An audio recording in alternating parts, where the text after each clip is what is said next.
ਖਬਰ ਆ ਉਹ ਇਕੋਨਮੀ ਤੇ ਰਿਸੈਸ਼ਨ ਦੇ ਸੰਬੰਧ ਦੇ ਵਿੱਚ ਜਿਹੜਾ ਪਿਛਲਾ ਕੁਆਟਰ ਆ ਯੂਐਸਏ ਦੇ ਵਿੱਚ ਉਹਦੇ ਮੁਤਾਬਕ ਜੀਡੀਪੀ ਜਿਹੜੀ ਆ 1.4% ਦੇ ਉੱਤੇ ਜਿਹੜੀ ਚਲੇ ਗਈ ਹੈਗੀ ਆ। ਸੋ ਇਹ ਬਹੁਤ ਹੀ ਘਟ ਗਈ ਆ।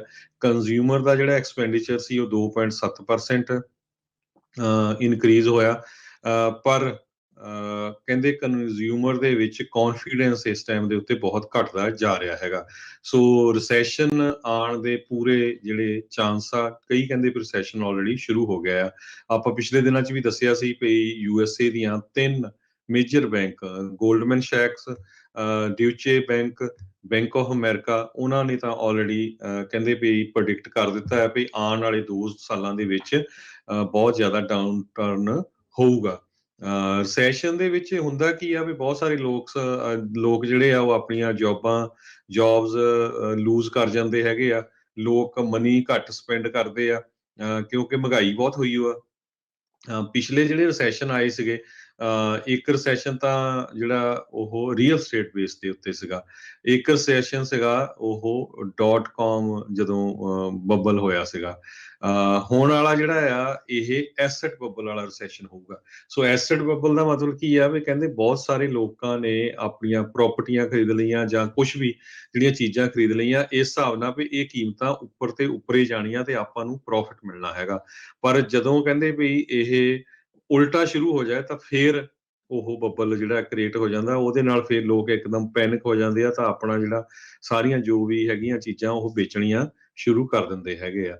ਸੋ ਇੱਕ ਵਾਰੀ ਫੇਰ ਸਰੋਤਿਆਂ ਨੂੰ ਦੱਸਦੇ ਜਾਂਦੇ ਆ ਵੀ ਸਾਰੇ ਜਣੇ ਬੜੇ ਧਿਆਨ ਦੇ ਨਾਲ ਜਿਹੜਾ ਕੋਈ ਵੀ ਚੀਜ਼ ਲੈਣੀ ਆ ਉਹ ਖਰਚੋ। ਸੰਨ 2023 ਤੇ 2024 ਇਹ ਜਿਹੜੇ 2 ਸਾਲ ਆ ਯੂਐਸਏ ਦੇ ਲਈ ਇਕੋਨਮੀ ਲਈ ਬਹੁਤ ਖਤਰਨਾਕ ਹੈਗੇ ਆ। ਜਿੰਨੇ ਵੀ ਜਿਹੜੇ ਇਕੋਨੋਮਿਸਟ ਆ ਉਹ ਹੁਣ ਇਹ ਸਾਰੇ ਇਹੀ ਕਹਿ ਰਹੇ ਆ। ਬਹੁਤ ਸਾਰੇ ਇਕੋਨੋਮਿਸਟ ਤਾਂ ਔਖੇ ਆ ਫੈਡ ਤੇ ਵੀ ਇਹਨਾਂ ਨੇ ਐਕਸ਼ਨ ਲੇਟ ਲਿਆ ਵੀ ਇਨਫਲੇਸ਼ਨ ਇੰਨੀ ਜ਼ਿਆਦਾ ਹੋ ਗਈ, ਇਹਨਾਂ ਨੂੰ ਪਹਿਲਾਂ ਇੰਟਰਸਟ ਰੇਟ ਇਨਕਰੀਜ਼ ਕਰਨਾ ਚਾਹੀਦਾ ਸੀ। ਬਹੁਤ ਸਾਰੇ ਹੁਣ ਇਸ ਕਰਕੇ ਔਖੇ ਆ ਵੀ 3 ਮਹੀਨਿਆਂ ਦੇ ਵਿੱਚ 2.5% ਤੋਂ ਸਿੱਧਾ ਹੀ 5.5% ਤੱਕ ਇੰਟਰਸਟ ਰੇਟ ਚਲਾ ਗਿਆ। ਤੇ ਹੁਣ ਦੇਖਦੇ ਆ, ਪਰ ਜ਼ਰੂਰ ਆਪਾਂ ਸਰੋਤਿਆਂ ਨੂੰ ਜ਼ਰੂਰ ਅਪਡੇਟ ਕਰਦੇ ਰਹਾਂਗੇ ਵੀ ਕੀ ਕੁਝ ਇਕੋਨਮੀ ਦੇ ਵਿੱਚ ਚੱਲ ਰਿਹਾ ਹੈਗਾ।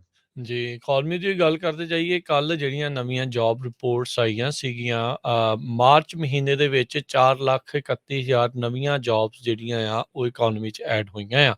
ਅਨਇੰਪਲੋਇਮੈਂਟ ਦੀ ਦਰ ਘੱਟ ਕੇ 3.6% ਦੇ ਉੱਤੇ ਜਿਹੜੀ ਉਹ ਪਹੁੰਚ ਚੁੱਕੀ ਹੈਗੀ ਆ। ਪਰ ਕਹਿੰਦੇ ਐਕਸਪੈਕਟੇਸ਼ਨ ਸੀਗੀਆਂ ਵੀ ਹੋਰ ਘਟੂਗੀ, ਪਰ ਉਨੀ ਜ਼ਿਆਦਾ ਨਹੀਂ ਘਟੀ। ਫਰਵਰੀ ਮਹੀਨੇ ਦੇ ਵਿੱਚ 7.5 ਲੱਖ ਜੋਬ ਨਵੀਂ ਆ ਉਹ ਐਡ ਹੋਈ ਸੀ। ਪਿਛਲੇ ਮਹੀਨੇ 4,90,000 ਦਾ ਅਨੁਮਾਨ ਸੀਗਾ, ਪਰ 4,31,000 ਜੋਬਾਂ ਹੀ ਐਡ ਹੋਈਆਂ। ਇਹ ਨਾਨ ਫਾਰਮ ਪੇ ਰੋਲਸ ਦੀ ਆਪਾਂ ਗੱਲ ਕਰ ਰਹੇ ਹਾਂ। ਇਹ ਜਿਹੜੇ ਵੀ ਆંકੜੇ ਹੁੰਦੇ ਉਹਨਾਂ ਵਿੱਚ ਕਦੀ ਵੀ ਜਿਹੜੀਆਂ ਫਾਰਮ ਜੌਬਸ ਆ ਉਹਨਾਂ ਨੂੰ ਐਡ ਨਹੀਂ ਕੀਤਾ ਜਾਂਦਾ। ਸੋ ਲੈਜਰ ਤੇ ਹੌਸਪਿਟੈਲਿਟੀ ਆ, ਉੱਥੇ ਹੀ ਸਭ ਤੋਂ ਵੱਧ ਜਿਹੜਾ ਗੇਨ ਆ ਉਹ ਦੇਖੇ ਗਏ ਆ। ਰੀਟੇਲ, ਟ੍ਰੇਡ, ਪ੍ਰੋਫੈਸ਼ਨਲ ਤੇ ਬਿਜ਼ਨਸ ਸਰਵਿਸਿਜ਼ ਦੇ ਵਿੱਚ ਵੀ ਆંકੜੇ ਤਾਂ ਨੂੰ ਗਏ ਹੈਗੇ ਆ। ਸੋ ਓਵਰਆਲ ਜੇ ਦੇਖਿਆ ਜਾਵੇ ਹਰਜੋਤ ਸਿੰਘ ਜੀ, ਰਿਸੈਸ਼ਨ ਤਾਂ ਡੈਫੀਨੇਟਲੀ ਇਨਫਲੇਸ਼ਨ ਦੇ ਕਰਕੇ ਉਸਦਾ ਜਿਹੜੀ ਦਸਤਕ ਆ ਉਹ ਆ ਰਹੀ ਆ, ਪਰ ਜੌਬਸ ਲੋਕੀ ਮੁੜ ਦੁਬਾਰਾ ਵਾਪਸ ਕੰਮਾਂ ਦੇ ਉੱਤੇ ਲੱਗ ਚੁੱਕੇ ਆ। ਜਿਹੜਾ ਕੁਛ ਹਫ਼ਤੇ ਪਹਿਲਾਂ, ਮਹੀਨਿਆਂ ਪਹਿਲਾਂ ਲੋਕੀ ਰੌਲਾ ਪਾਉਂਦੇ ਸੀ ਜੀ ਜੌਬ ਨਹੀਂ ਕਰਕੇ ਰਾਜੀ ਕੋਈ, ਇਹ ਹੈ ਉਹ ਹੈ, ਆਈ ਥਿੰਕ ਉਹ ਗੱਲਾਂ ਹੁਣ ਕਿਤੇ ਨਾ ਕਿਤੇ ਖਤਮ ਆ। ਜਿਹਨੇ ਲੋਕ ਪਹਿਲੋਂ ਵੀ ਜੌਬ ਕਰ ਰਹੇ ਸੀ ਉਹ ਮੁੜ ਦੁਬਾਰਾ ਜੌਬਸ ਦੇ ਉੱਤੇ ਆ ਗਏ ਆ। ਇੱਕ ਚੀਜ਼ ਜਿਹੜੀ ਹੈਗੀ ਆ, ਜੌਬਸ ਅਜੇ ਵੀ ਬਹੁਤ ਜ਼ਿਆਦਾ ਫਿਲ ਕਰਨ ਨੂੰ ਪਈਆਂ ਆ।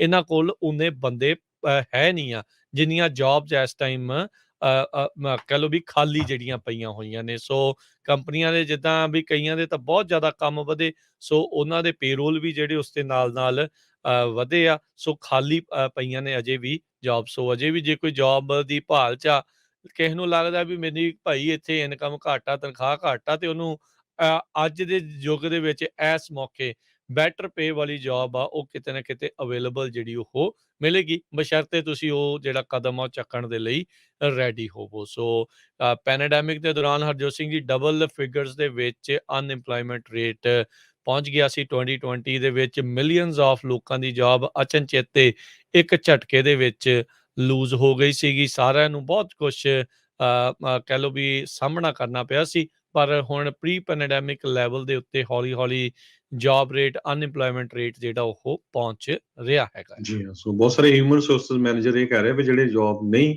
ਕਰ ਰਹੇ ਜਾਂ ਲੱਭ ਰਹੇ ਆ। ਰਾਈਟ ਨਾਓ ਹੈਗਾ ਵੀ ਜਿਹੜੀ ਵੀ ਕੰਪਨੀ 'ਚ ਗੁੱਡ ਜੋਬ ਮਿਲਦੀ ਲੈ ਲਓ, ਤੇ ਜੇ ਰਿਸੈਸ਼ਨ ਪੂਰੀ ਤਰ੍ਹਾਂ ਫੁੱਲ ਫਲੈਜ ਹੋ ਗਿਆ ਤੇ ਫਿਰ ਉਹਨਾਂ ਨੇ ਹਾਇਰਿੰਗ ਫਰੀਜ਼ ਹੋ ਜਾਂਦੀ ਆ, ਆਪਾਂ ਦੇਖਿਆ ਹੈਗਾ ਆ। ਰਿਸੈਸ਼ਨ ਕਹਿੰਦੇ ਜੇ ਪਿਛਲੇ 12 ਰਿਸੈਸ਼ਨ USA ਦੇ ਵਿੱਚ ਦੇਖ ਲਓ, ਜਦੋਂ ਤੋਂ ਹੀ ਵਰਲਡ ਵਾਰ 2 ਹੋਇਆ, ਤੇ ਐਵਰੇਜ ਕਹਿੰਦੇ 10.3 ਮੰਥ ਜਿਹੜੇ ਆ ਉਹ ਰਹਿੰਦਾ ਹੈਗਾ। ਸੋ ਲਗਭਗ 10-11 ਮੰਥ ਜਿਹੜਾ ਰਿਸੈਸ਼ਨ ਰਹਿੰਦਾ ਹੈਗਾ।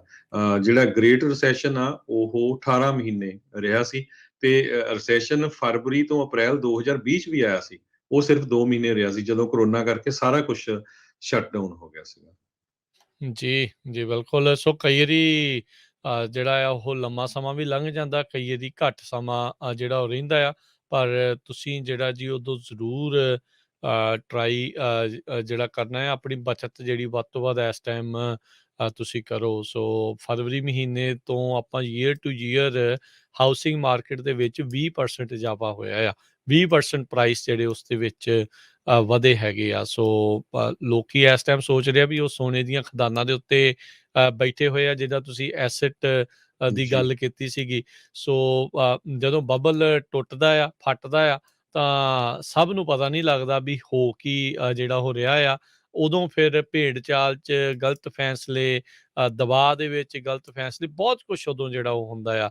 ਸੋ ਜਿੱਦਾਂ ਹਰਜੋਤ ਜੀ ਨੇ ਕਿਹਾ, ਇਹ ਮੌਕਾ ਹੈਗਾ ਆ ਵੀ ਜੋਬ ਜਿਹੜੀ ਵੀ ਆ ਸਟੇਬਲ ਤੁਸੀਂ ਲੱਭਣੀ ਆ, ਲੱਭ ਕੇ ਰੱਖੋ। ਪਲੈਂਟੀ ਆਫ ਓਪਨਿੰਗਸ ਆ, ਓਪਨਿੰਗਸ ਦੀ ਕੋਈ ਜਿਹੜੀ ਉਹ ਘਾਟ ਨਹੀਂ ਆ, ਪਰ ਮੇਕ ਸ਼ੋਰ ਕਰੋ ਵੀ ਤੁਹਾਨੂੰ ਜੇ ਰਿਸੈਸ਼ਨ ਦਸਤਕ ਦਿੰਦਾ ਆ, ਵੀ ਤੁਹਾਡੀ ਜੋਬ ਵੀ ਜਿਹੜੀ ਉਹ ਨਾਲ ਦੇ ਨਾਲ ਸੇਫ ਜਿਹੜੀ ਉਹ ਰਵੇ। ਕਿਉਂਕਿ ਉਸ ਟਾਈਮ ਦੇ ਉੱਤੇ ਜਿੱਦਾਂ ਪਹਿਲਾਂ ਦੱਸਿਆ ਆ ਵੀ ਹਾਇਰਿੰਗ ਫਰੀਜ਼ ਜਿਹੜੀਆਂ ਆ ਉਹ ਲੱਗ ਜਾਂਦੀਆਂ ਆ, ਤੇ ਪਿੰਕ ਸਲਿੱਪਾਂ ਮਿਲਣੀਆਂ ਸ਼ੁਰੂ ਹੋ ਜਾਂਦੀਆਂ। ਸੋ ਮੇਕ ਸ਼ੋਰ ਕਰੋ ਵੀ ਤੁਸੀਂ ਆਪਣੇ ਆਪ ਨੂੰ ਆਰਥਿਕ ਤੌਰ ਦੇ ਉੱਤੇ ਇੱਕ ਸੇਫ ਜਗ੍ਹਾ ਦੇ ਵਿੱਚ ਰੱਖ ਕੇ ਚੱਲ ਰਹੇ ਆ। ਬਾਕੀ ਰਿਸਕ ਜਿਹੜਾ ਉਸ ਟਾਈਮ ਦੇ ਉੱਤੇ ਵੱਧ ਜਾਂਦਾ ਹੈਗਾ ਆ। ਸੋ ਇਹ ਤੁਸੀਂ ਜ਼ਰੂਰ ਧਿਆਨ ਰੱਖਣਾ ਹੈ। ਆਪਣੀ ਸੇਵਿੰਗਸ ਦੇ ਵੱਲ ਨੂੰ ਧਿਆਨ ਰੱਖੋ, ਕਿੱਥੇ-ਕਿੱਥੇ ਬੱਚਤ ਜਿਹੜੀ ਉਹ ਕਰ ਸਕਦੇ ਆ, ਉਸ ਦੇ ਵੱਲ ਨੂੰ ਧਿਆਨ ਰੱਖੋ। ਜਿਹੜੀਆਂ ਚੀਜ਼ਾਂ ਤੁਹਾਨੂੰ ਲੱਗਦਾ ਹੈ ਵੀ ਹੁਣ ਜੇ ਨਾ ਵੀ ਕੀਤੀਆਂ ਤੇ ਤਾਂ ਵੀ ਸਰ ਜੂਗਾ, ਉਹ ਉਸ ਪਾਸੇ ਵੱਲ ਨੂੰ ਹੀ ਜਿਹੜਾ ਆ ਉਹ ਰਹੋ। ਗਟ ਫੀਲਿੰਗ ਨੂੰ ਜਿਹੜੀ ਉਹ ਆਪਣੀ ਨੂੰ ਪਛਾਣੋ, ਤੇ ਸੇਵਿੰਗ ਵੱਲ ਨੂੰ ਜਿਹੜਾ ਉਹ ਧਿਆਨ ਹਰਜੋਤ ਸਿੰਘ ਜੀ ਰੱਖੋ। ਸੋ ਜਦੋਂ ਰਿਸੈਸ਼ਨ ਆਏ ਸੀ, ਉਸ ਦੇ ਵਿੱਚ ਸਟਾਕਸ ਦੇ ਨਾਲ ਵੀ ਜਿਹੜਾ ਬਹੁਤ ਜ਼ਿਆਦਾ ਫਰਕ ਪੈਂਦਾ ਆ। ਜੀ ਸਟਾਕਸ ਵੀ ਬਹੁਤ ਜ਼ਿਆਦਾ ਲੂਜ਼ ਕਰ ਜਾਂਦੇ ਆ। 1926 ਦੇ ਵਿੱਚ ਜੇ ਆਪਾਂ ਕਹਿੰਦੇ ਗੱਲ ਕਰੀਏ, ਤਾਂ ਰਿਸੈਸ਼ਨ ਤੋਂ ਬਾਅਦ ਦੇ ਵਿੱਚ S&P 10.5% ਵਧਿਆ। 2008 ਤੋਂ ਬਾਅਦ 'ਚ S&P 500 ਜਿਹੜਾ ਉਹ 11% ਵਧਿਆ। ਪਰ ਇਹ ਰਿਸੈਸ਼ਨ ਤੋਂ ਬਾਅਦ 'ਚ ਹੁੰਦਾ ਆ। ਜਦੋਂ ਰਿਸੈਸ਼ਨ ਆਉਂਦਾ ਹੈ, ਉਦੋਂ ਕਿੰਨਾ ਜ਼ਿਆਦਾ ਜਿਹੜਾ ਉਹ ਡਿੱਗ ਵੀ ਜਾਂਦਾ ਆ। ਸੋ ਤੁਸੀਂ ਜਿਹੜਾ ਜ਼ਰੂਰ ਇਸ ਚੀਜ਼ ਵੱਲ ਨੂੰ ਧਿਆਨ ਲੈ ਕੇ ਚੱਲਣਾ ਆ। ਜਿਹੜਾ ਵੀ ਕੋਈ ਇਨਵੈਸਟਮੈਂਟ ਰਿਸਕ ਜਿਹੜਾ ਉਹ ਲੈ ਰਿਹਾ ਆ, ਇੱਕ ਤਾਂ ਉਹ ਰਿਸਕ ਦਾ ਖੁਦ ਆਪ ਜ਼ਿੰਮੇਵਾਰ ਆ, ਤੇ ਪਰ ਤੁਸੀਂ ਧਿਆਨ ਦੇ ਕੇ, ਨੌਲੇਜ ਲੈ ਕੇ ਇਹੋ ਜਿਹੀਆਂ ਚੀਜ਼ਾਂ ਦੇ ਵਿੱਚ ਦਾਖਲਾ ਕਰਿਓ। ਬਾਅਦ 'ਚ ਮੱਥੇ ਤੇ ਹੱਥ ਰੱਖ ਕੇ ਪਛਤਾਉਣ ਦਾ ਫਿਰ ਫਾਇਦਾ ਨਹੀਂ ਹੋਣਾ, ਯਾਰ ਮੇਰੇ ਤੇ ਸਾਰਾ ਜਿਹੜਾ ਆ ਸੇਵਿੰਗ ਆ ਉਹ ਲੁੱਟ ਗਈਆਂ, ਮੈਂ ਤਾਂ ਇੱਥੇ ਜਿਹੜਾ ਆ ਏਦਾਂ ਜਿਹੜਾ ਉਹ ਫਸ ਗਿਆ। ਕਿਸੇ ਦੇ ਕਹੇ ਇੱਕ ਦੂਜੇ ਦੇ ਪਿੱਛੇ ਲੱਗ ਕੇ ਜਿਹੜਾ ਉਹ ਗੱਲ ਨਾ ਕਰੋ, ਬਲਕਿ ਠੰਡੇ ਦਿਮਾਗ ਦੇ ਨਾਲ ਖੁਦ ਸੋਚ ਕੇ, ਸਟੱਡੀ ਕਰਕੇ ਉੱਦਾਂ ਦੇ ਫੈਸਲੇ ਲਓ। ਜੀ ਹੁਣ ਦੇਖੋ ਵੀ ਅਮਰੀਕਾ ਦੇ ਵਿੱਚ 8.5% ਇਨਫਲੇਸ਼ਨ ਆ, ਤਾਂ ਕਰਕੇ ਵੀ ਕਿੰਨੀ ਜ਼ਿਆਦਾ ਮਹਿੰਗਾਈ ਆ। ਰਸ਼ੀਆ ਦੇ ਵਿੱਚ 16.7% ਇਨਫਲੇਸ਼ਨ ਆ, ਲਗਭਗ ਡਬਲ ਆ। ਵੀ ਉੱਥੇ ਦੇਖ ਲਓ ਵੀ ਚੀਜ਼ਾਂ ਦੀ ਕੀਮਤਾਂ ਕੀ ਹੋ ਗਈਆਂ।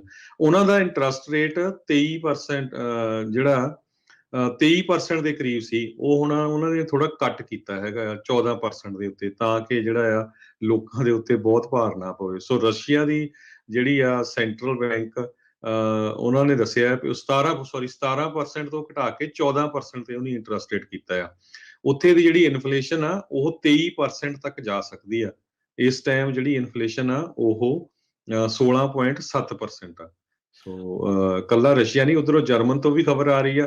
ਜਰਮਨ ਵਾਲਿਆਂ ਨੇ ਵੀ ਕਹਿਤਾ ਵੀ ਅਸੀਂ ਨਹੀਂ ਲੈਣਾ ਉਹਨਾਂ ਤੋਂ, ਰਸ਼ੀਆ ਤੋਂ ਸਮਾਨ। ਤੇ ਹੁਣ ਜਰਮਨ ਦੇ ਵਿੱਚ, ਯੂਰਪੀਅਨ ਯੂਨੀਅਨ ਦੇ ਵਿੱਚ ਜਿੰਨੇ ਮੁਲਕ ਆ, ਉੱਥੇ ਵੀ ਰਿਸੈਸ਼ਨ ਵਾਲੀ ਸਿਚੁਏਸ਼ਨ ਬਣੀ ਹੋਈ ਹੈਗੀ ਆ। ਪੂਰੀ ਦੁਨੀਆ ਦੇ ਵਿੱਚ ਇਸ ਟਾਈਮ ਸਥਿਤੀ ਇਦਾਂ ਦੀ ਬਣੀ ਆ। ਹੁਣ ਦੇਖੋ, ਚਾਈਨਾ ਮੈਨੂਫੈਕਚਰਿੰਗ ਹੱਬ ਹੈਗਾ ਆ, ਉਹਨਾਂ ਦੇ ਪੋਰਟਸ ਉੱਦਾਂ ਦਾ ਖੁੱਲੇ ਆ, ਪਰ ਸਮਾਨ ਰਾ ਮਟੀਰੀਅਲ ਇੱਕ ਥਾਂ ਤੋਂ ਦੂਜੇ ਥਾਂ ਦੇ ਉੱਤੇ ਪਹੁੰਚਾਉਣ ਦੇ ਲਈ ਜਿਹੜੇ ਲੋਕਾਂ ਨੂੰ ਡੱਕ ਕੇ ਰੱਖਿਆ ਹੋਇਆ ਆ। ਉਹਨੂੰ ਵੀ ਲੱਗ ਰਿਹਾ ਵੀ ਨੁਕਸਾਨ ਜਿਹੜਾ ਅਸੀਂ ਝੱਲਣਾ ਆ, ਤੇ ਕਹਿੰਦਾ ਵੀ ਕਿਉਂ ਨਾ ਅਸੀਂ ਗਲੋਬਲ ਮਾਰਕੀਟ ਦੇ ਉੱਤੇ ਵੀ ਇਸ ਦਾ ਅਸਰ ਜਿਹੜੇ ਚੀਨ ਵਾਲਿਆਂ ਨੇ ਜਿਹੜਾ ਉਹ ਪਾਇਆ ਹੋਇਆ।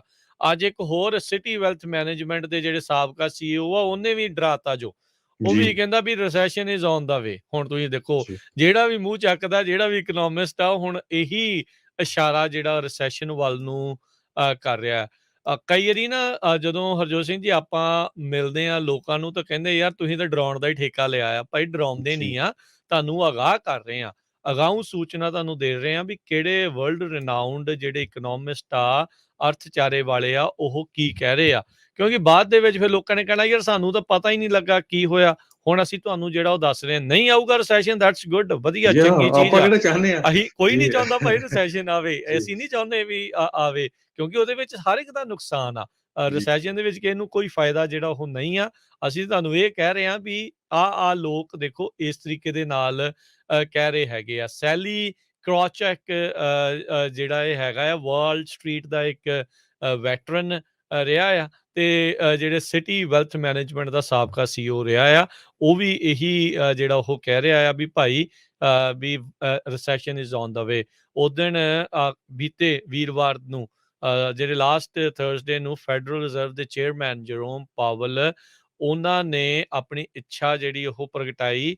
ਉਹਨਾਂ ਨੇ ਕਿਹਾ ਵੀ ਮੈਂ ਇਸ ਟਾਈਮ ਉਸ ਵਿਚਾਰ ਦੇ ਲਈ ਖੁੱਲੇ ਦਿਮਾਗ ਦੇ ਨਾਲ ਸੋਚ ਰਿਹਾ ਆ ਵੀ ਸਿੱਧਾ 0.5% ਜਿਹੜਾ ਆ ਉਹ ਰੇਟ ਹਾਈ ਕੀਤਾ ਜਾਵੇ 50 ਬੇਸਿਸ ਪੁਆਇੰਟ ਦੇ ਨਾਲ। ਸੋ ਉਹ ਉਸ ਨੂੰ ਦੇਖਦੇ ਦੇਖੋ, ਇਦਾਂ ਦੀਆਂ ਗੱਲਾਂ ਸੁਣ ਕੇ ਅੱਜ ਮਾਰਕੀਟ ਥੱਲੇ ਭੁੰਜੇ ਮੁੱਦੇ ਮੂੰਹ ਡਿੱਗੀ ਪਈ ਆ। 750 ਪੁਆਇੰਟ ਜਿਹੜੀ ਡਾਊ ਜੋਨ ਥੱਲੇ ਆ, 330 ਪੁਆਇੰਟ ਨੈਸਡੈਕ ਥੱਲੇ ਚੱਲ ਰਿਹਾ, ਤੇ S&P 100 ਪੁਆਇੰਟ ਥੱਲੇ ਚੱਲ ਰਹੀ ਆ। ਸੋ ਅਜੇ ਦਿਨ ਮੁੱਕਣਾ ਆ। ਹੋ ਸਕਦਾ ਰਿਕਵਰ ਵੀ ਕਰ ਜੇ, ਪਰ ਸਥਿਤੀ ਜਿਹੜੀ ਉਹ ਤੁਹਾਨੂੰ ਆਪਾਂ ਦੱਸ ਰਹੇ ਆ। ਉਧਰ ਜਿਹੜਾ ਵਰਲਡ ਗਰੁੱਪ ਹੈਗਾ ਆ ਮੋਨਿਟਰੀ ਫੰਡ ਵਾਲੇ, ਉਹਨਾਂ ਨੇ ਆਲਰੇਡੀ ਇਹ ਕਹਿ ਦਿੱਤਾ ਸੀਗਾ ਵੀ ਭਾਈ ਇਸ ਵਾਰ ਗਰੋਥ ਜਿਹੜੀ ਉਹ ਬਹੁਤ ਘੱਟ ਹੋਣੀ ਹੈ। ਗਲੋਬਲ ਜਿਹੜੀ ਗਰੋਥ ਆ, ਉਹ ਉਹਨਾਂ ਨੇ ਅਨੁਮਾਨ ਜਿਹੜਾ ਉਹ ਘਟਾ ਦਿੱਤਾ, ਤੇ ਡਾਊ ਜੋਨਸ ਉਦੋਂ 800 ਪੁਆਇੰਟ ਡਿੱਗ ਗਿਆ ਸੀਗਾ। ਸੋ ਰਿਸੈਸ਼ਨ ਦੀਆਂ ਖਬਰਾਂ ਇਸ ਟਾਈਮ ਬਿਲਕੁਲ ਹੌਟ ਜਿਹੜੀਆਂ ਆ ਉਹ ਬਣੀਆਂ ਜੀ, ਪਈਆਂ ਨੇ। ਕੋਈ ਗੂਗਲ ਸਰਚ ਕਰ ਲਓ, ਪਹਿਲੇ 8-10 ਪੇਜ ਇਹੀ ਹੁੰਦੇ ਆ। ਸੋ ਬਹੁਤ ਵਾਰ ਕੀ ਹੁੰਦਾ ਵੀ ਰਾਜਕਨਵੀਰ ਸਿੰਘ ਜੀ, ਆਪਾਂ ਲਾਸਟ ਸੈਸ਼ਨ ਤੋਂ ਬਾਅਦ ਆਏ ਆ USA 'ਚ। ਬਹੁਤ ਲੋਕਾਂ ਨੂੰ ਪਤਾ ਨਹੀਂ ਜੀ 2010 ਤੋਂ ਬਾਅਦ ਆਏ ਆ ਵੀ ਕਿੱਦਾਂ ਦਾ ਰਿਸੈਸ਼ਨ ਹੁੰਦਾ। ਮੈਂ ਖੁਦ 3 ਰਿਸੈਸ਼ਨ ਦੇਖੇ, ਬਹੁਤ ਬੁਰਾ ਹਾਲ ਹੁੰਦਾ। ਜੌਬਸ ਨਹੀਂ ਮਿਲਦੀਆਂ ਕਈ ਵਾਰੀ, ਇੰਨਾ ਜ਼ਿਆਦਾ ਪੂਰੀਆਂ ਦੀਆਂ ਪੂਰੀਆਂ ਸਟਰੀਟਾਂ ਸੇਲ ਤੇ ਲੱਗੀਆਂ ਹੁੰਦੀਆਂ। ਸੋ ਲੱਕਲੀ ਕੀ ਹੋਇਆ ਵੀ ਪਿਛਲੇ 2 ਸਾਲਾਂ ਦੇ ਦੌਰਾਨ ਆਪਣੀ ਪੰਜਾਬੀ ਕਮਿਊਨਿਟੀ ਨੂੰ ਨਹੀਂ ਅਸਰ ਪਿਆ, ਕਿਉਂਕਿ ਬਹੁਤ ਸਾਰੇ ਜਾਂ ਤਾਂ ਟਰੱਕਿੰਗ ਇੰਡਸਟਰੀ ਸੀ, ਜਾਂ gas station, grocery store, liquor store industry ਦੇ ਵਿੱਚ ਸੀਗੇ, ਤੇ ਦੋਨੋਂ ਇੰਡਸਟਰੀਆਂ ਨੂੰ ਬਹੁਤ ਜ਼ਿਆਦਾ ਉਹਨਾਂ ਨੇ ਪੈਸੇ ਬਣਾਏ ਹੈਗੇ ਪਿਛਲੇ 2 ਸਾਲਾਂ 'ਚ। ਹੁਣ ਟਰੱਕਿੰਗ ਦਾ ਆਪਾਂ ਤੁਹਾਨੂੰ ਪਿਛਲੇ ਦਿਨਾਂ ਤੋਂ ਦੱਸਦੇ ਆ ਰਹੇ ਆ ਵੀ ਕਿਸ ਤਰ੍ਹਾਂ ਬੁਰਾ ਹਾਲ ਚੱਲ ਰਿਹਾ ਇਸ ਵੇਲੇ। ਤੇ ਰਿਸੈਸ਼ਨ ਜੇ ਆਉਂਦਾ ਆ, ਤੇ ਜਿਹੜੇ ਰੀਟੇਲ ਵਾਲੇ ਆ, ਜਿੰਨੇ ਵੀ ਗੈਸ ਸਟੇਸ਼ਨ, ਗਰੋਸਰੀ ਸਟੋਰ ਜਾਂ ਲਿਕਰ ਸਟੋਰ, ਉਹਨਾਂ ਦੇ ਉੱਤੇ ਵੀ ਬਹੁਤ ਅਸਰ ਪੈਣਾ, ਕਿਉਂਕਿ ਜਿਹੜੇ ਲੋਕਾਂ ਨੂੰ ਪੈਸੇ ਨਹੀਂ ਮਿਲਣੇ, ਘੱਟ ਜੌਬਸ ਨਹੀਂ ਹੋਣੀਆਂ।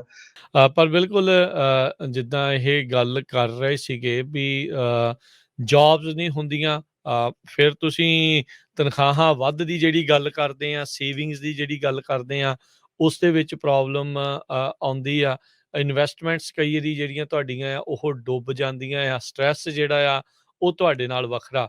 ਰਿਸੈਸ਼ਨ ਦਾ ਇਕੱਲਾ ਆਰਥਿਕ ਤੌਰ ਦੇ ਉੱਤੇ ਅਸਰ ਨਹੀਂ ਹੁੰਦਾ, ਹੈਲਥ ਤੇ ਵੀ ਬਹੁਤ ਜ਼ਿਆਦਾ ਜਿਹੜਾ ਇਸ ਦਾ ਅਸਰ ਆ ਉਹ ਆਪਾਂ ਨੂੰ ਦੇਖਣ ਨੂੰ ਮਿਲਦਾ ਹੁੰਦਾ ਆ। ਸੋ ਇਸੇ ਲਈ ਆਪਾਂ ਕਹਿੰਦੇ ਆ ਵੀ ਉਹ ਬਚਾ ਕਰਕੇ ਰੱਖਿਆ ਕਰੋ। ਸੋ ਹਰਜੋਤ ਸਿੰਘ ਜੀ, ਜਿੱਦਾਂ ਆਪਾਂ ਗੱਲ ਕਰ ਰਹੇ ਸੀ ਵੀ ਰਿਸੈਸ਼ਨ ਦਾ ਇਕੱਲਾ ਆਰਥਿਕ ਤੌਰ ਦੇ ਉੱਤੇ ਹੀ ਇਕੱਲਾ ਜਿਹੜਾ ਉਹ ਅਸਰ ਨਹੀਂ ਆ, ਹੈਲਥ ਦੇ ਉੱਤੇ ਵੀ ਪ੍ਰੋਬਲਮ ਆ, ਕਿਉਂਕਿ ਜਦੋਂ ਤੁਹਾਡੀਆਂ ਇਨਵੈਸਟਮੈਂਟਾਂ ਡੁੱਬਦੀਆਂ ਆ, ਕਿਸੇ ਬੰਦੇ ਦੇ ਦਿਲ 'ਚ ਦੌਰਾ ਪੈ ਜਾਂਦਾ, ਕਿਸੇ ਨੂੰ ਕੁਛ ਹੋ ਜਾਂਦਾ ਆ। ਸੋ ਸਟ੍ਰੈਸ ਬਹੁਤ ਜ਼ਿਆਦਾ ਜਿਹੜਾ ਉਹ ਵੱਧ ਜਾਂਦਾ। ਭਾਈ ਜਾਨ ਹੈ ਤਾਂ ਜਹਾਨ ਹੈ, ਮਾਇਆ ਤਾਂ ਆਉਣੀ ਜਾਣੀ ਆ, ਇਹ ਤਾਂ ਆਉਂਦੀ ਜੀ, ਜਾਂਦੀ ਜਿਹੜੀ ਉਹ ਰਹਿਣੀ ਆ। ਪਰ ਇਹ ਵੀ ਨਹੀਂ ਵੀ ਆਪਾਂ ਜਾਈ ਜਾਣ ਦੇਣੀ ਆ, ਬਚਾ ਕੇ ਰੱਖਣੀ ਆ। ਸੋ ਜੀ, ਉਹਦੇ ਨਾਲ ਹੀ ਕੰਮ ਚੱਲਦਾ, ਤੇ ਆਪਣੀ ਸਿਹਤ ਦਾ ਵੀ ਧਿਆਨ ਰੱਖਣਾ। ਸੋ ਤੁਸੀਂ ਜਿੱਦਾਂ ਦੱਸ ਰਹੇ ਸੀਗੇ ਵੀ ਕੀ ਜਿਹੜੀਆਂ ਸਥਿਤੀਆਂ ਬਣਦੀਆਂ ਜਦੋਂ ਰਿਸੈਸ਼ਨ ਆ ਜਾਂਦਾ ਆ, ਵੀ ਜੌਬਸ ਵਗੈਰਾ ਘਟ ਜਾਂਦੀਆਂ ਆ, ਹਾਇਰਿੰਗ ਫਰੀਜ਼ ਹੋ ਜਾਂਦੀ ਆ, ਬੰਦਾ ਫਿਰ ਸਟਕ ਜਿਹਾ ਹੋ ਜਾਂਦਾ ਆ। ਜੀ, ਬਿਲਕੁਲ। ਸੋ ਇਸ ਕਰਕੇ ਆਪਾਂ ਜ਼ਰੂਰ ਆਪਾਂ ਲੱਕੀ ਆ, ਪੰਜਾਬੀ ਰੇਡੀਓ USA ਦਾ ਮਾਧਿਅਮ ਹੁਣ ਅਵੇਲੇਬਲ ਆ ਪੰਜਾਬੀਆਂ ਦੇ ਲਈ। ਪਿਛਲੇ ਹੁਣ 12 ਸਾਲਾਂ ਤੋਂ ਆਪਾਂ ਸੇਵਾ ਕਰ ਰਹੇ ਆ। ਪਹਿਲਾਂ ਤਾਂ ਬਹੁਤ ਵਾਰ ਪਤਾ ਹੀ ਨਹੀਂ ਲੱਗਦਾ ਸੀ, ਜਾਂ ਬੰਦਾ ਇੰਗਲਿਸ਼ 'ਚ ਪੜ੍ਹਦਾ, ਓਨਾ ਨਹੀਂ ਨੌਲੇਜ ਹੁੰਦਾ। ਉਹਨਾਂ ਨਹੀਂ ਪਤਾ ਲੱਗਦਾ। ਸੋ ਆਪਾਂ ਤਾਂ ਜੋ ਅਮਰੀਕਾ ਦੀ ਦੁਨੀਆ ਦੀ ਅਖਬਾਰ ਹੁੰਦੀ ਆ, ਉਹ ਪੜ੍ਹ ਕੇ ਤੁਹਾਡੇ ਨਾਲ ਜਿਹੜੀਆਂ ਖਬਰਾਂ ਸਾਂਝੀਆਂ ਕਰਦੇ ਆ। ਸੋ ਤੁਹਾਨੂੰ ਇਨਫੋਰਮੇਸ਼ਨ ਬਿਲਕੁਲ ਸਹੀ ਮਿਲਦੀ ਰਹਿੰਦੀ ਆ। ਜੀ, ਬਿਲਕੁਲ। ਸੋ ਸਮਾਂ ਜਿਹੜਾ ਜੀ ਅੱਜ ਦੇ ਪ੍ਰੋਗਰਾਮ ਦਾ ਇੱਥੇ ਹੀ ਹੁਣ ਸਮਾਪਤ ਜਿਹੜਾ ਉਹ ਹੈਗਾ ਹੈ, ਤੇ ਅਸੀਂ ਬਾਰ-ਬਾਰ ਸਰੋਤਿਆਂ ਨੂੰ ਅਸੀਂ ਹਰ ਵਾਰੀ ਇਹੀ ਕਹਿੰਦੇ ਹਾਂ, ਸਾਡਾ ਕੋਈ ਮਕਸਦ ਤੁਹਾਨੂੰ ਡਰਾਉਣ ਦਾ ਨਹੀਂ ਹੁੰਦਾ, ਤੁਹਾਨੂੰ ਸਹੀ ਤੇ ਸਟੀਕ ਜਾਣਕਾਰੀ ਦੇਣ ਦਾ ਹੁੰਦਾ ਹੈ, ਤਾਂ ਜੋ ਤੁਸੀਂ ਉਹ ਜਾਣਕਾਰੀ ਲੈ ਕੇ ਤਾਂ ਤੁਸੀਂ ਜਿਹੜਾ ਖੁਦ ਫੈਸਲੇ ਜਿਹੜੇ ਉਹ ਕਰ ਸਕੋ। ਤੁਹਾਡੇ ਲਈ ਆ ਕੇ ਨਾ ਹਰਜੋਤ ਜੀ ਨੇ ਫੈਸਲਾ ਕਰਨਾ, ਨਾ ਮੈਂ ਕਰਨਾ ਆ, ਨਾ ਰੇਡੀਓ ਦੀ ਟੀਮ ਨੇ ਆ ਕੇ ਤੁਹਾਡੇ ਲਈ ਫੈਸਲਾ ਕਰਨਾ। ਉਹ ਤੁਸੀਂ ਓ ਕਰਨਾ ਹੈ ਵੀ ਤੁਹਾਡੇ ਲਈ ਕੀ ਚੰਗਾ ਹੈ, ਕੀ ਮਾੜਾ ਆ। ਇਹ ਕਹਿਣ ਦਾ ਮਤਲਬ ਆ ਵੀ ਗੱਲਾਂ ਦੇ ਵਹਿਣ ਦੇ ਵਿੱਚ ਬਹਿ ਕੇ ਕਿਸੇ ਦੀਆਂ ਵੀ ਯਾਰ ਆਹ ਤਾਂ ਬਹੁਤ ਪੋਜ਼ਿਟਿਵ ਜੀ, ਚੰਗੀ ਜੀ ਜਿਹੜੀ ਚੀਜ਼ ਲੱਗ ਰਹੀ ਆ, ਜੇ ਤੁਹਾਨੂੰ ਲੱਗ ਰਹੀ ਆ ਸਿਟ on it for some time, ਜੀ, ਠੰਡੇ ਦਿਮਾਗ ਦੇ ਨਾਲ ਸੋਚ ਕੇ, ਦੇਖ ਕੇ, ਸਟੱਡੀ ਕਰਕੇ ਫਿਰ ਜਿਹੜਾ ਆ ਉਹ ਤੁਸੀਂ ਇਸ ਦੇ ਉੱਤੇ ਜਿਹੜਾ ਜਿਹੜਾ ਵੀ ਫੈਸਲਾ ਲੈਣਾ ਆ ਉਹ ਲਓ। ਅਨਲੈਸ ਤੁਹਾਡੇ ਕੋਲ ਉਸ ਚੀਜ਼ਾਂ ਦਾ ਪਹਿਲੋਂ ਐਕਸਪੀਰੀਅੰਸ ਹੈਗਾ, ਦੈਨ ਵੈਲ ਐਂਡ ਗੁੱਡ, ਤੁਸੀਂ ਜ਼ਰੂਰ ਉਹ ਚੀਜ਼ਾਂ ਜਿਹੜੀਆਂ ਉਹ ਕਰੋ। ਪਰ ਇਹ ਆ ਵੀ ਜਿਹੜਾ ਕੋਈ ਫਸਟ ਟਾਈਮ ਇੱਦਾਂ ਦੀਆਂ ਚੀਜ਼ਾਂ ਵੱਲ ਨੂੰ ਜਾ ਰਿਹਾ ਆ, ਉਹ ਜ਼ਰੂਰ ਸੋਚ ਸਮਝ ਕੇ ਠੰਡੇ ਦਿਮਾਗ ਦੇ ਨਾਲ ਜਿਹੜਾ ਉਹ ਫੈਸਲਾ ਲਵੇ।